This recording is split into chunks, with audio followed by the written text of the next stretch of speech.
महादेव, जय महाकाली। आप सभी साधकों का जय महाकाली ज्योतिषम तंत्र निवारण केंद्र के आपके अपने चैनल पर स्वागत है। आज योगिनियों से संबंधित विशेष साधना और चर्चा।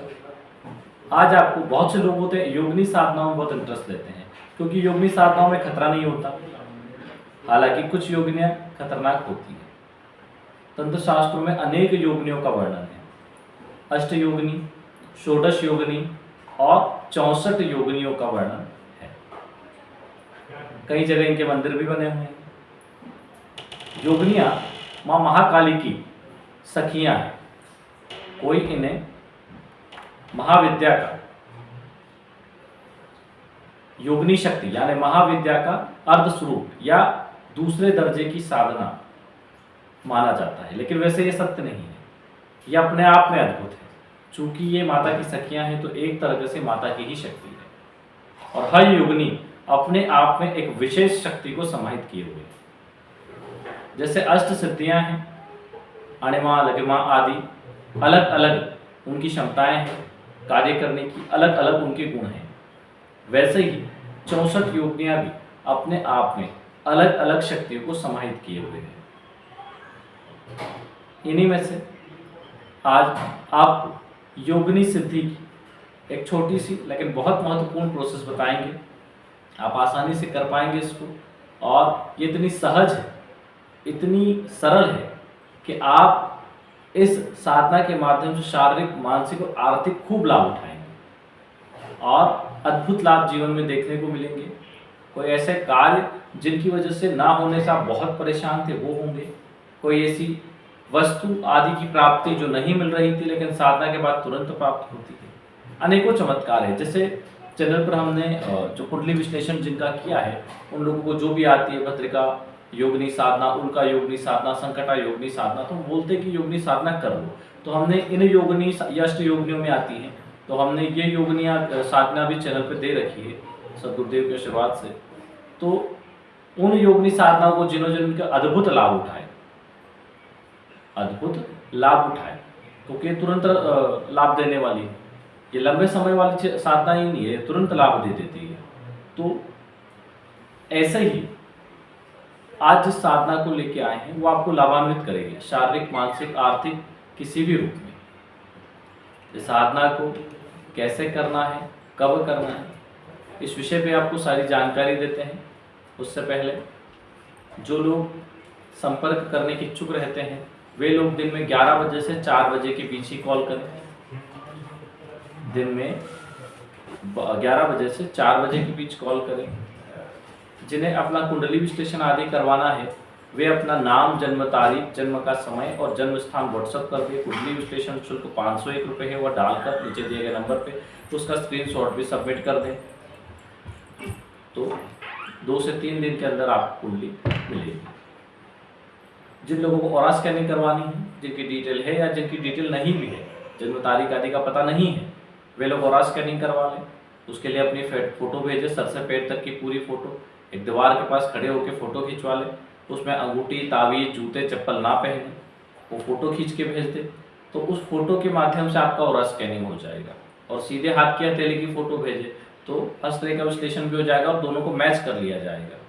उसके हिसाब से आपको पता चल जाएगा कि आपको जन्म के बाद कोई पितृदोष तो नहीं लगा, आपके चक्रों की स्थिति क्या है, कोई चक्र डिस्टर्ब तो नहीं है, और अगर है तो उसके क्या दुष्प्रभाव आ रहा है, उसके लिए क्या करें, ग्रहों की स्थिति क्या है, उनके लिए क्या करें।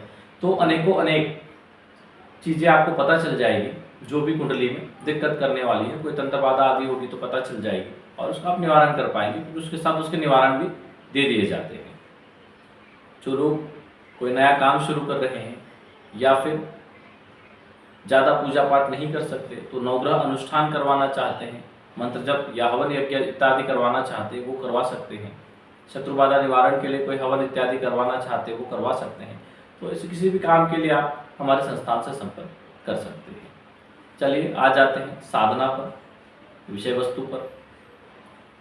आज की साधना आप किसी भी शुक्रवार से स्टार्ट कर सकते हैं या फिर कृष्ण पक्ष की अष्टमी या नवमी तिथि से स्टार्ट कर सकते हैं। इसके लिए आप क्या करना है, रात्रि 9 बजे के बाद स्नान के पश्चात लाल वस्त्र, लाल आसन ले लें। लाल वस्त्र धारण करें, आसन पर विराजमान हो, सामने बाजू पर लाल कपड़ा बिछाएं और उस पर एक मैथुन चक्र सिंदूर से बनाएं।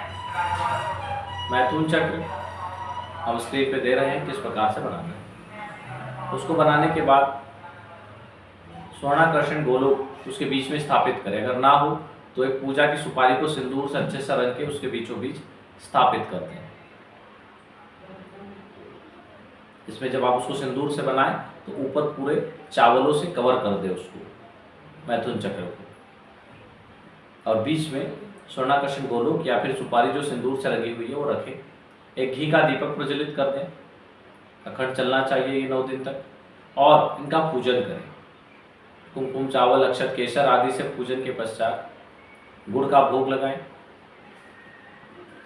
गुरु गणेश पंचोपचार पूजन कर उनका भी भोग लगाएं, फूल आदि चढ़ाएं।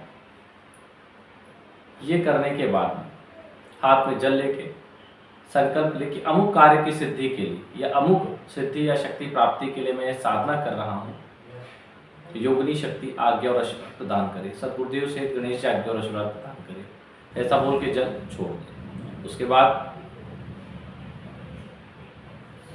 आप रुद्राक्ष माला से आपको इसका जप करना है, लेकिन आप जब इसमें भोग लगाएंगे तो गुड़ का भोग लगाएं। हो सके तो अगर अनार हो तो अनार का रस भी इसमें भोग में लगा दें और दीपक तिल के तेल का जलाएं।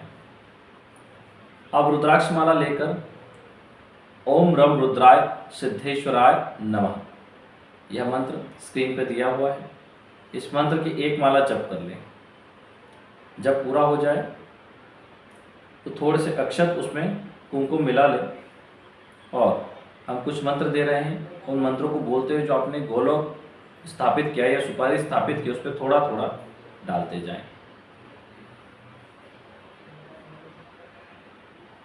उसी से आपको इनका पूजन करना है। आप जो मैथुन चक्र बनाएंगे उसमें अगर आपके पास सिंदूर ना हो तो कुमकुम भी बराबर का काम करेगा, दोनों चीज़ें इसमें ले सकते हैं। अब चावल और कुमकुम आपको जो चढ़ाना है उसमें जो मंत्र आपको बोलते हुए चढ़ाना है, आपको बोलना है ओम ह्रीम सिद्धेश्वरी नमः, ओम ऐं ज्ञानेश्वरी नमः, ओम क्रीम योनि रूपाय नमः, ओम ह्रीम क्रीम ह्रम भैरव रूपिणी नमः, ओम सिद्ध योगिनी शक्ति रूपाय नमः। इस प्रकार जब आपका पूरा हो जाए, जब उसके बाद आप नीचे मंत्र दिया गया उसका उच्चारण नहीं करेंगे। इस मंत्र की 21 माला प्रतिदिन 9 दिन तक करें। जब प्रतिदिन भोग वगैरह आपको बदल के लगाना है और वो बचा हुआ भोग आप खा सकते हैं, किसी और को न दें। आखिरी दिन अनार के दानों में घी मिलाकर इसी मंत्र से 108 आहुति दें और एक अनार जमीन पे पटकें और फिर उसको जोर से पटक के उसका रस सीधे अग्नि में अर्पित कर दें। अर्पित करते समय सिद्ध योगिनी प्रसन्न हो यह मंत्र बोलते हुए डाल दें। इस तरह आपकी साधना संपन्न होती है। अगले दिन सारी सामग्री, वो जो सुपारी या गोलोक रखा है उसको अलावा कपड़ा इत्यादि सारी सामग्री आप नदी में प्रवाहित कर दें। पूजा में फूल वगैरह जो भी इकट्ठे हों सारा प्रवाहित कर दें। रोज पूजा में आपको अनार और गुड़ अर्पित करना है। पूजा में रखी गई चीज़ें आप ग्रहण कर सकते हैं। गोलोक को पोंछ कर अपने पास ही रखें, अपने पूजा स्थान में रख सकते हैं। कहीं विशेष कार्य के लिए जाएं तो साथ में लेके जाएं। योगिनी साधना संपन्न होने पर कन्याओं को भोजन करवाएं और पास के किसी भी मंदिर में मिठाई और दक्षिणा अवश्य चला दें। यह योगिनी साधना की प्रोसेस है। हालांकि सुरसुंदरी योगिनी आदि योगिनियाँ जो 64 योगिनियों में है उनकी भी साधनाएं दी गई है, लेकिन मुख्य रूप से आपको किसी एक साधना को अपनी कुंडली आदि के माध्यम से प्राप्त कर लेना चाहिए कि कौन हमारे लिए बेहतर है, और उसी साधना पर अगर फोकस करोगे तो सिद्धि के योग बनते हैं। आप जिस स्तोत्र या चालीसा का घर पे पाठ कर रहे हो उससे भी सिद्धि हो सकती है, लेकिन आपको उसका सही तरीका नहीं पता है। तो ये मत सोचो कि आप जो पूजा में कर रहे हो वो कहीं ना कहीं कमी पड़ रही है, कमी नहीं पड़ रही। आपको अपनी पूजा, अपने मंत्रों पे भरोसा नहीं है कि मैं जिन मंत्रों को कर रहा हूँ वो पर्याप्त है या नहीं है, और ये मेरा भाग्य बदलेंगे कि नहीं बदलेंगे। अपने स्तोत्र और अपने जो मंत्र हैं उनको आपको पूर्ण सम्मान देकर उनका जप, उनके स्तोत्र पाठ आदि करने चाहिए समय समय पर। उनका जैसे हफ्ते में एक दिन फिक्स हो गया, अगर दुर्गा चालीसा का पाठ करते तो मंगलवार या गुरुवार को दुर्गा चालीसा के विशेष 11 पाठ करें, माता का अभिषेक करें, शिवाभिषेक करें। तो विशेष एक दिन कोई ना कोई ऐसा चुन ले हफ्ते में एक दिन कि जिस दिन कुछ आप विशेष करें तो आप उन चीज़ों के लाभ लोगे। हालांकि योगिनी सिद्धि के और भी कई तरीके हैं, और भी कुछ क्रियात्मक तरीकों से ये की जाती है। जैसे इसके लिए इसका सिद्ध यंत्र का प्रयोग किया जाए, योगिनी सिद्धि यंत्र को स्थापित किया जाए, और उसके साथ में भी योगिनी सिद्धि का कार्य किया जाता है। चलिए आज के लिए इतना ही। जय गुरुदेव, जय महाकाल।